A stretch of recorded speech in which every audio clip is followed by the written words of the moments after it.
Hello everyone, welcome to Katiyar DK Education Point. I am Divya. I hope you all are doing well.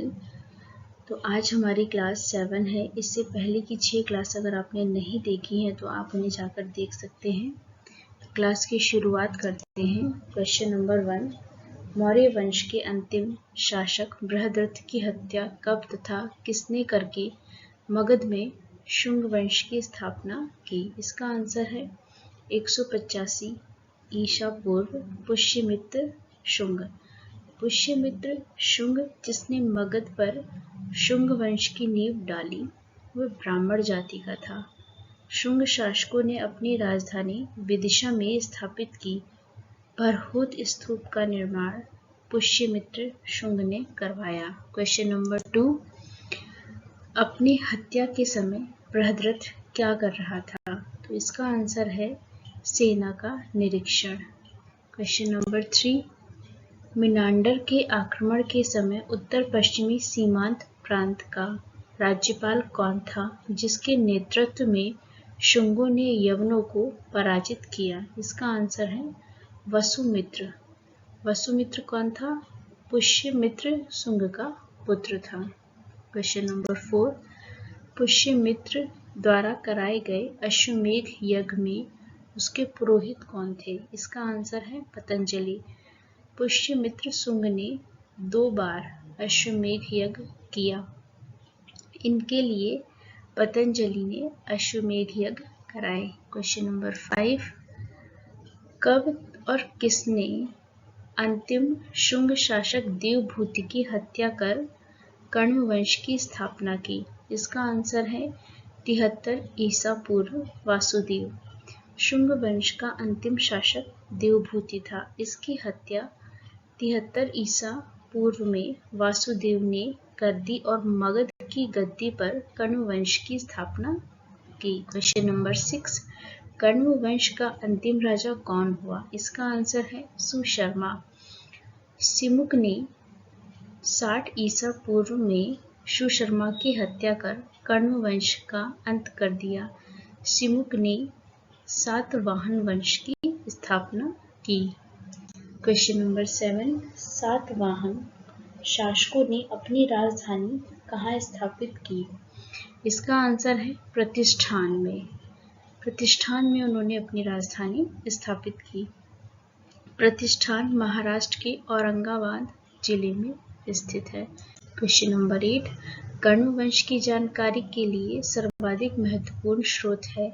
इसका answer है हर्ष चरित्र। Question number 9, किस ग्रंथ से शुंग काल की न्याय व्यवस्था की जानकारी मिलती है? इसका आंसर है मनुस्मृति। मनुस्मृति की रचना मनु ने की। क्वेश्चन नंबर 10, शुंग कालीन व सातवाहन कालीन समाज किस पर आधारित था? इसका आंसर है वर्णाश्रम व्यवस्था। क्वेश्चन नंबर 11, किस सातवाहन कालीन साहित्यकार ने प्राकृत भाषा में श्रृंगार रस प्रधान नीति काव्य गाथा सप्तशती की रचना की? इसका आंसर है हाल। क्वेश्चन नंबर 12, किस सातवाहन शासक ने वर्ण संकर प्रथा को रोकने के लिए 4 वर्णों की प्रथा को पुनः स्थापित किया? इसका आंसर है गौतमीपुत्र सातकर्णी।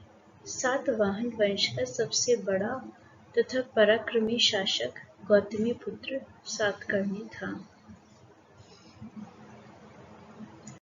क्वेश्चन नंबर 13, सातवाहन काल में प्राप्त अधिकांश सिक्के किसके बने हैं? इसका आंसर है सीसा। सातवाहन ने तांबे, चांदी, सीसा, पोटीन और कांसे की मुद्राओं का प्रचलन किया। सातवाहन अपना सिक्का ढालने में जिस शीशे का इस्तेमाल करते थे उसे रोम से मंगाया जाता था। क्वेश्चन नंबर 14, सातवाहनों की राजकीय भाषा जिनमें उनके सभी लेख उत्कीर्ण हैं? इसका आंसर है प्राकृत। सातवाहनों की राजकीय भाषा प्राकृत और लिपि ब्राह्मी थी। सातवाहन काल में प्राकृत भाषा के साथ संस्कृत भाषा का भी विकास हुआ। क्वेश्चन नंबर 15, ब्राह्मणों को भूमि अनुदान देने की प्रथा का आरंभ सर्वप्रथम किसने किया? इसका आंसर है सातवाहन शासकों ने। भूमि दान का सर्वप्राचीन पुरालिखीय प्रमाण शताब्दी ईसा पूर्व के सातवाहनों के नानाघाट अभिलेख से मिलता है, जिसमें अश्वमेध यज्ञ में एक गांव दान में देने का उल्लेख है। क्वेश्चन नंबर 16, सातवाहन काल में निर्मित सर्वाधिक प्रसिद्ध चैत्य कौन है? इसका आंसर है कार्ले का चैत्य। सातवाहनों की महत्वपूर्ण स्थापत्य कृतियां हैं कार्ले का चैत्य, अजंता एवं एलोरा की गुफाओं का निर्माण एवं अमरावती कला का विकास। सातकर्णी एवं अन्य सातवाहन शासक दक्षिणापथ के स्वामी कहे जाते थे। क्वेश्चन नंबर 17, कलिंग का राजा खारवेल किस वंश से संबंधित था? इसका आंसर है चेदी राजवंश। खारवेल राजवंश भारत का प्राचीन राजवंश है, जिसने 200 से 100 ईसा पूर्व के दौरान वर्तमान ओडिशा में स्थित कलिंग के प्राचीन राज्य पर राज किया था। राजा खारवेल कलिंग के महामेघवाहन राजवंश के सबसे बड़े राजा थे। वह चेदी कबीले के थे, इसीलिए खारवेल राजवंश को चेदी राजवंश या महामेघवाहन राजवंश के रूप में भी जाना जाता है।